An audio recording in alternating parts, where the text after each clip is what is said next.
Марк Аврелий Антонин Гелиогабал – римский император, который правил государством всего 4 года. Но многие от него натерпелись. Его можно сравнивать с Калигулой, и, на мой взгляд, Гелиогабал превзошел упомянутого в некоторых вещах.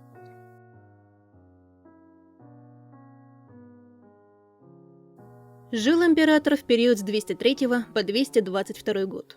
Можно легко высчитать, что в 18-летнем возрасте он уже оставил этот мир. Причем сделал это не добровольно, и не в результате несчастного случая это произошло. Гелиогабала свели со света бунтовщики. Такую гибель ему предсказывали. Император относился к пророчествам очень серьезно, поэтому в его дворце везде были шелковые веревки, мечи и флаконы с ядом. Гелиогабал не хотел становиться жертвой заговорщиков и надеялся уйти из жизни самостоятельно. Императором Гелиогабала сделали тоже мятежники. В результате их стараний огромной страной начал править 14-летний мальчик из знатного сирийского рода. Император в силу своего возраста или психического развития зачастую принимал странные решения и совершал непопулярные поступки. Остановимся на нескольких самых известных. Первое. Гелиогабал ценил красоту и сам старался быть привлекательным. Но вкусы у него были своеобразные. На лицо ему наносили макияж, правитель облачался в яркие наряды, и с мужчинами у Гелиогабала были отношения. Наиболее известна связь с рабом по имени Гиерокл. Юноши познакомились на соревнованиях. Раб сражался на арене, а император наблюдал за зрелищем.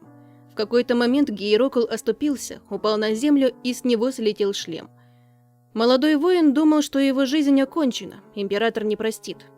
Но Гелиогабал не только помиловал упавшего, но и начал проводить с ним время. Второе. Однажды император издал очень странный указ. Он приказал пройтись по всем уголкам Рима и собрать паутину везде, где она будет обнаружена. Понятно, что государство было очень большим, паутину собирали долго. В итоге Гелиогабалу принесли огромный моток. Правитель посмотрел на все это дело и изрек: Римская империя действительно очень велика, раз в ней столько паутины. Что это было? Шутка? Темнота императора? Никто не ответит на этот вопрос.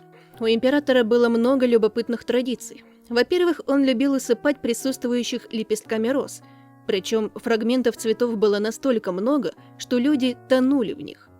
Некоторые в буквальном смысле задыхались. Кроме того, Гелиогабал любил диковинные блюда. На одном из банкетов правителю подали 600 страусиных голов. Из них следовало выедать мозг. Гелиогабал очень любил, когда указывали, что блюдо стоит очень дорого. Зачастую блюда дополняли жемчужинами, золотом, чтобы подчеркнуть их роскошность и изысканность, следовательно, обратить внимание на величие Гелиогабала. Рим, очевидно, переживал не лучшие времена.